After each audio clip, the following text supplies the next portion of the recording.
So if Marshall McLuhan was right, and he probably was, and advertising really is the greatest art form of this modern age, well, that makes Seth Godin the Damien Hirst of marketing. You know Damien Hirst? The artist who famously preserved a tiger shark in formaldehyde? Well, Seth's a bit like that, an ultimate entrepreneur who specializes in ideas. These idea viruses spread through a population just like the flu. Ideas that have transformed him into one of America's go-to business gurus. He's a pioneer of internet marketing, the founder of Squidoo.com, which is a wickedly successful site that allows anyone, yes, even you, to build a page about any topic you're passionate about. He's a writer as well, has 13 books, many of them are bestsellers.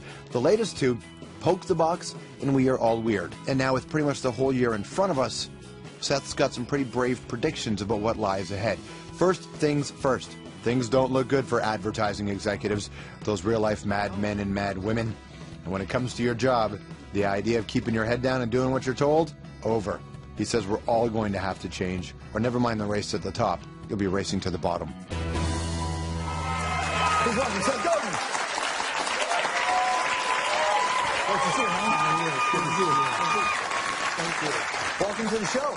What a pleasure. You're such a pro. Oh, thank you. It's very nice to have you. I love the books, too. They're short. There's lots of them. Exactly. So you can always They're always like follow. peanuts. They're like peanuts. That's exactly right. So here we are, 2012. Are you hopeful? What a new year that was. Fantastic. Boy, well, wow. How was your New Year's Eve party, everybody? No, seriously, 2012. What do you Here's the thing.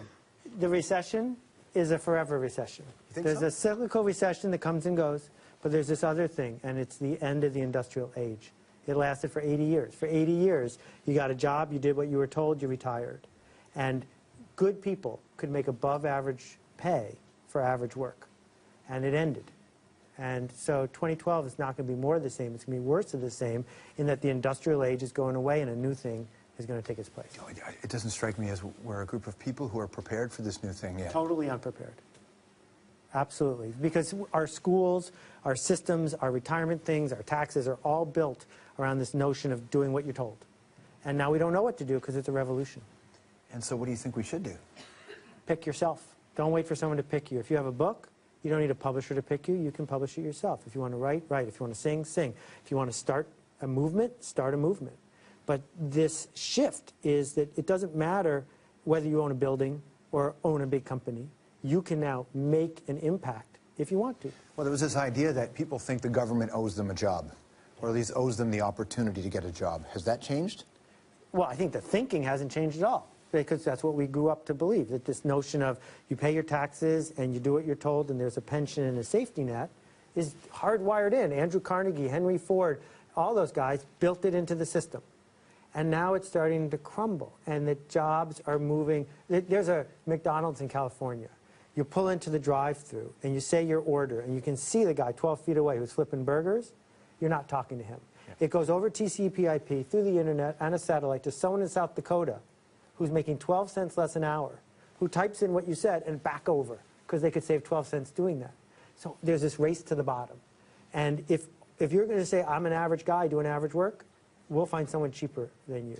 But is it that there was a revolution, or is it that corporations felt like they had an unfettered path? Yeah, capitalism has always needed boundaries. And so if you've got people racing, and if the boundaries get loosened, they're going to race faster.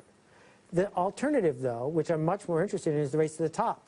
So while there's people who are racing to the bottom, there's... Race to the bottom, what is that? Yeah, the race to the bottom is, how do we get cheaper? How does everything get cheaper? More Walmarts, more Targets, more stuff made by people who are getting paid ever less from cheaper materials, cheaper services, whatever.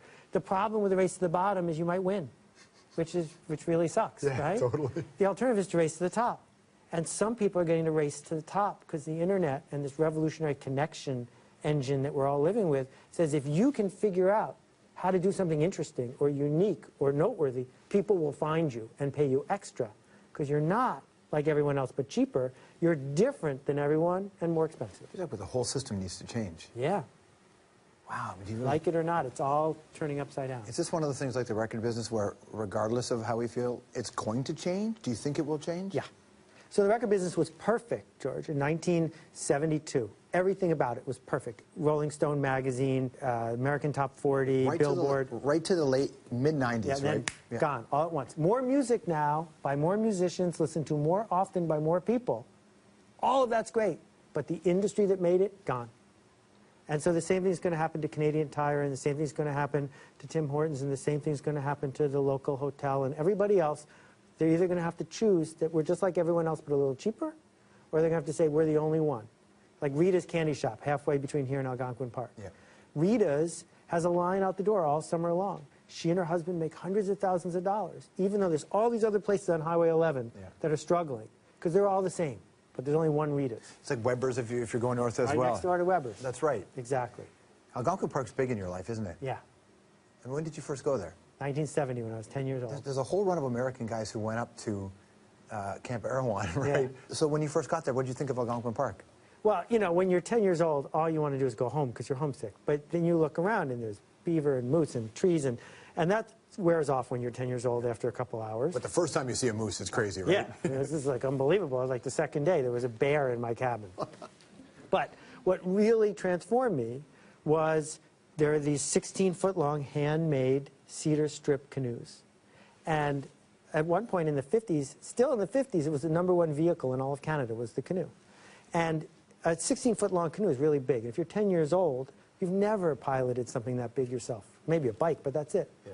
And this guy, Chuck LeBeau, got me in the boat, and I learned how to do it by myself. And that's what changed my life. This notion that I, even at the age of 10, could decide where to head and could be on my own. What about, I love the idea of everybody doing what they want, but the reality is there are a lot of jobs that just need to get done. Jobs that don't go away. Someone needs to do them, but it doesn't have to be you, does it, George? Well, who doesn't? Well, I'll worry about those people second. Right now, I'm worried about where are all the people stepping up, raising their hand, saying, I want to sing for you, I want to write for you, I want to connect for you, I want to lead this group. Right? You look at the thing that's been going on all last year with the Occupy movement.